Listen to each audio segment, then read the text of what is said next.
Novel Kansa karya Cawica episode 9. Anak kita. Hamil? Apakah aku benar-benar hamil? Bagaimana ini? Kansa tengah merasakan bingung dan sedih menjadi satu.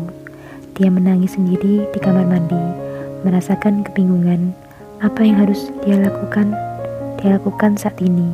Juga merasakan kesedihan bagaimana dia harus bicara pada orang-orang di sekitarnya tentang keadaannya sekarang, apalagi dengan Hafsah, orang yang akan paling tersakiti karena keadaan ini, juga orang tuanya jika mereka mengetahui semuanya. Akhirnya saat itu juga, Kansa memilih menghubungi Zidan. Setelah sekian lama, berminggu-minggu mereka tak bertemu karena kejadian di sebuah resto itu. Akhirnya Kansa menghubunginya lagi dan meminta bertemu dengannya di sebuah kafe di hari itu juga. Kansa sudah berada di kafe. Dia memesan meja di bagian sudut kafe, jauh dari meja-meja lain yang berjajar rapi.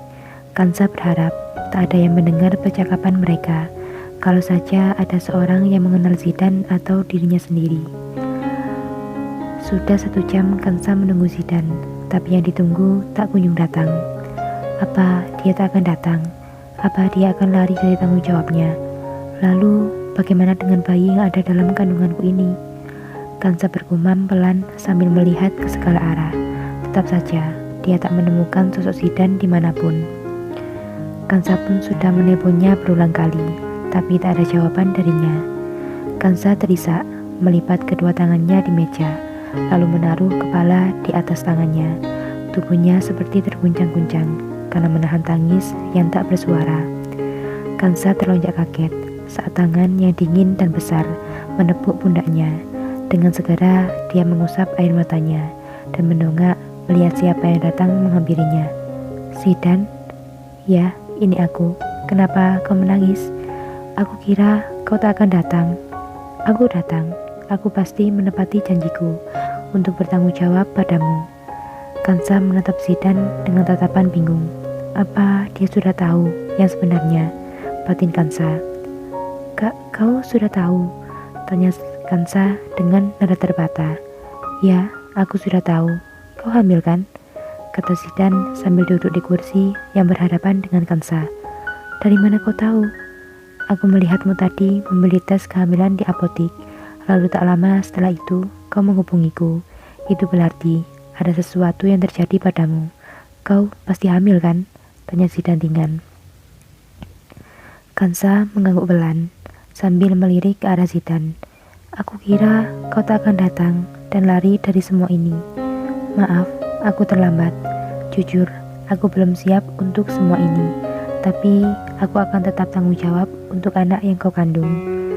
Zidan tadi memang berniat tidak akan datang menemui Kansa, karena dia sudah menebak apa yang akan dikatakan Kansa. Dia terdiam lama di dalam kamarnya, ingin lari dari semua ini. Tapi dia tak akan tega, apalagi yang dikandung Kansa adalah darah dagingnya.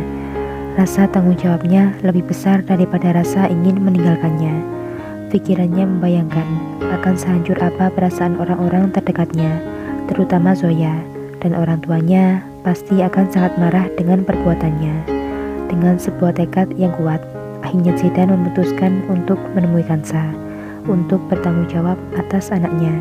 Dia tak peduli lagi dengan orang-orang di sekitarnya akan sekecewa apa dengannya. Yang jelas, jiwa lelakinya lebih kuat untuk maju dan menghadapi segalanya demi anaknya.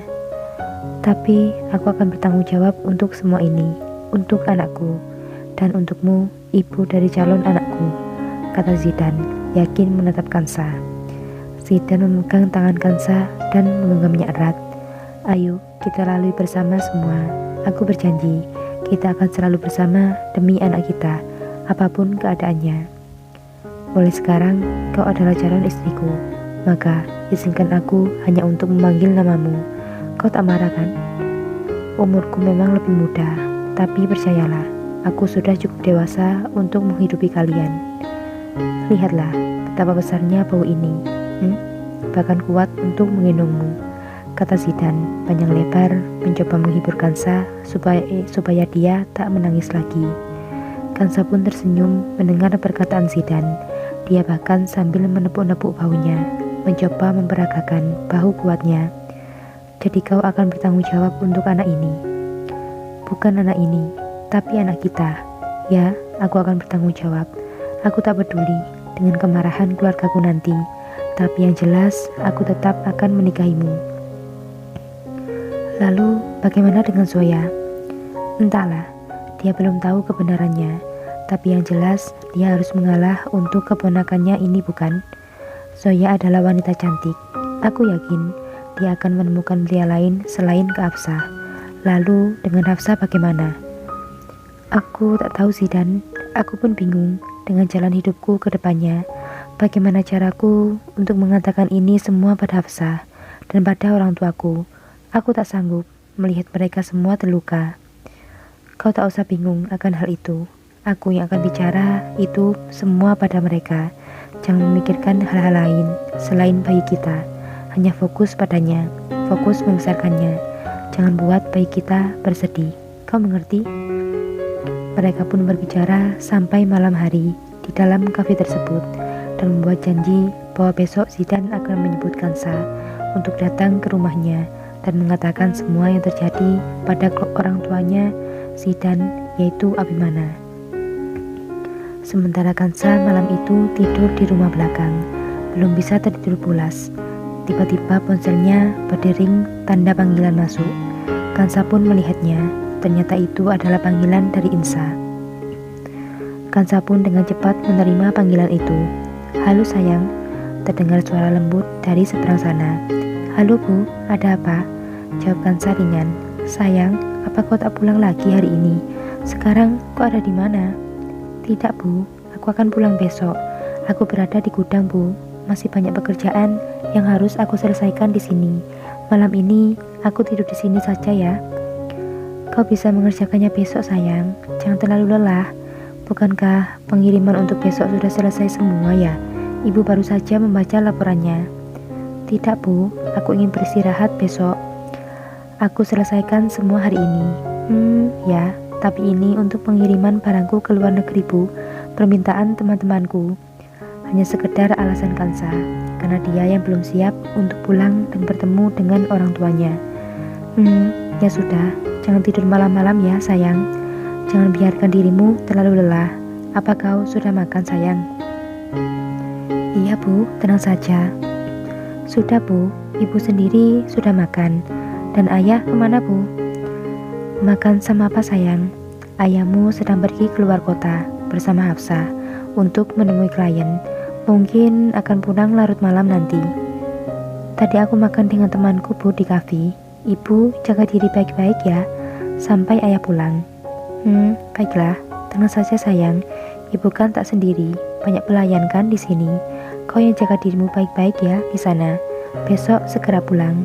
Ibu akan memasakkan makanan kesukaanmu besok. Baik Bu, terima kasih. Selamat malam Bu. Maaf, aku mau istirahat. Baiklah sayang, istirahatlah. Ibu menyayangimu. Kansa juga menyayangi ibu. Kansa menutup telepon itu.